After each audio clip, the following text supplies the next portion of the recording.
So I'm John Buckley, the Executive Director with the Central Sierra Environmental Resource Center located in Twainhart, California. I spent 13 years as a firefighter with the Forest Service, and I've spent decades now working on forest issues. And we're here today to talk about bark beetles and the effect the bark beetles have on the forest and the tremendous impact that they've had in recent years, especially due to the drought that was multi-years. Today, one of the things we'll be looking at is whether or not bark beetles are a short-term threat or something that's even growing into the future as an increasing threat. And we can see that these trees that died from bark beetles, this bark from a tree that died from bark beetles is a perfect example of the galleries that are formed by the adult beetles and then are used by the larvae underneath the bark, where they chew through the cambium layer and end up killing the tree by cutting off the flow of moisture through that layer. Every single tree that has been killed by bark beetles has its own unique patterns of these galleries, and it also varies from one kind of bark beetle to the other as to the pattern they create. So the ponderosa pines and sugar pines that were killed in this area, almost all were killed by the mountain pine beetle and the western pine beetle, both of which have similar galleries that may not always be easily distinguishable, and in some trees both beetles were infesting the tree at the same time and having a maze of their galleries intermixed. These are pitch tubes that are left by the beetles when the adults bore out from under the bark and leave the tree. But the pitch tubes are also formed when adult beetles bore into the tree and the trees attempt to defend themselves. Bark beetles are a natural part of the forest ecosystem. They've been around for the life of these forests, and under normal conditions, a very few trees each year are overwhelmed by the beetles and die, but it hardly affects the forest in general. Only during exceptional times like droughts do we have the beetle numbers become so high and the stressed trees become so vulnerable that we have a catastrophic event that, in the case of the most recent drought, resulted in more than 130 million trees being documented by the Forest Service as having been killed across the southern two-thirds of the Sierra Nevada. So this tree here that has the pitch tubes is an example of when the adult beetles bore into the tree produces resin and sap that fills the hole. And under healthy tree conditions, it pushes the beetle out, or it can kill the beetle. If there are only a few beetles attacking a tree, even in stress situations, the beetle will not be successful and the tree will be able to have enough sap to push them out. But based on studies done during this most recent drought, there are times that 4,000, 5,000, huge numbers of beetles will all attack a single tree within a 2 or 3 day period based on pheromones being released by the early beetles that arrived that attract all the other beetles to join in, and with so many bored in holes that the sap is being released through, the resin is dripping out from to try and protect the tree, the beetles are able to overcome the defenses of the tree, and the tree is girdled by the beetles who create galleries under the bark.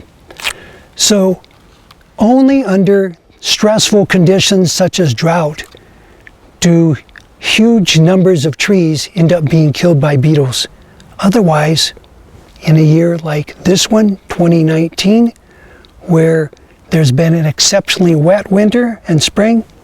very few trees are dying this year from bark beetles. When adult beetles bore in through the bark into the layer underneath and begin to create their galleries for laying eggs, those galleries are going often in random directions and can literally crisscross each other as they're feeding on the cambium and the phloem layers. When enough of those galleries have girdled or encircled the tree enough, like I'll show on this, like the examples just on this one branch, where so many of these small galleries, most likely from the Ips beetle, similar to the western pine beetle and ponderosa and mountain pine beetle, but they have been so numerous and so effective that they've cut off any ability for moisture to move through and continue to provide water and nutrients to the needles of the tree, thereby when it's done at a single point and girdles the tree, it kills the tree. So western pine beetles and mountain pine beetles generally focus on ponderosa pines and sugar pines in this region of the Sierra Nevada, the northern Yosemite region. The sugar pines and ponderosa pines grow from somewhere around 3,000, 3,500 feet, depending where we are in the range, on up to 6,000 feet. It just depends, again, on topography, exposure, all of these different factors. The bark beetles don't normally affect trees lower than those elevations. So the bark beetle epidemic, whatever might be referred to, has been concentrated between about 3,500 feet and somewhere around 6,000 feet when it comes to the pines and white firs across the Sierra Nevada region. The fir engraver beetle has attacked firs, red fir and white fir, at higher elevations, up to 8,000 and even some cases 9,000 feet, but much more in patches or scattered trees rather than large blocks. So in the Sierra Nevada, during early years, the ponderosa pines and sugar pines were being killed at a tremendous rate, and in some parts of the area, this happens to be over at Calaveras Big Tree State Park to the north of here, but there are other places where in the Sierra National Forest, literally hundreds of thousands of acres from that 3,000 feet to 6,000 to 7,000 feet elevation were so intensely killed back by mountain pine beetle and western pine beetles that 85 to 90% of all the 10 inches or larger pines were killed, and up to 90% of all the old growth trees were killed. So the ones that had survived centuries of previous bark beetles, wildfires, and so many other factors, this last major drought period in the Sierra and Sequoia National Forest, literally 85 to 90% of all the largest pines were killed across those national forests. For 13 years, I was a firefighter with the Forest Service, working primarily as a hotshot firefighter, but also in fuels treatments and many other aspects of fire. When the bark beetles kill so many millions of medium and large trees, and those trees then become fuel that, as the big trees fall over, crash down, splinter, and all of the limbs fall off, and it just adds to this tremendous buildup of fuels. It increases the risk of wildfire once that woody material is on the forest floor and it has dried out at the end of a summer season. So now in August, the fuels are dry. The fuels will be even drier for most of September, And in recent years, there have been truly catastrophic wildfires, not only where the bark beetles have affected, but where there have been huge amount of trees dead from the mortality and from bark beetles, from drought. The combination has made the wildfires even more extreme and even more challenging for fire suppression crews to control or to simply steer away from at-risk communities. This is a classic example of an overabundance of small fuels, medium-sized fuels, and large woody fuels that together burn incredibly intensely. And with the standing dead trees as well that are referred to as snags, those dead trees, when they're engulfed in flames, can have embers, chunks of wood, and at times residual amount of dead needles that torch, and on the hot winds can be embers that float as far as a quarter mile or more away and start spot fires, which add to the problems. So all of this fuel that comes from the trees dying from bark beetles and from drought, the combination of factors, now has made many parts of the Sierra Nevada that much more at risk for high severity fires. I'm standing in the Donnell fire in the Stanislaus National Forest. This high severity fire burned 37,000 acres last year in 2018. And because of the increased effects of a warming, drying climate, we're seeing more and more gigantic fires that we call megafires, high severity fires. In 2017, the Thomas Fire was the biggest fire that had burned in California's history. And last year, 1 year later, the Mendocino Complex became the largest fire in California's history. Year after year, gigantic fires are not burning with the moderate or low intensity that most wildfires did in the past. Instead, in areas like here, that literally where I'm pointing here goes from the river up a mountainside, up to the top of a ridge, along the ridge, and over the next mountaintop without a single green tree surviving in this huge swath. These kinds of high severity burn effects are because of increased temperatures, longer, hotter fire seasons,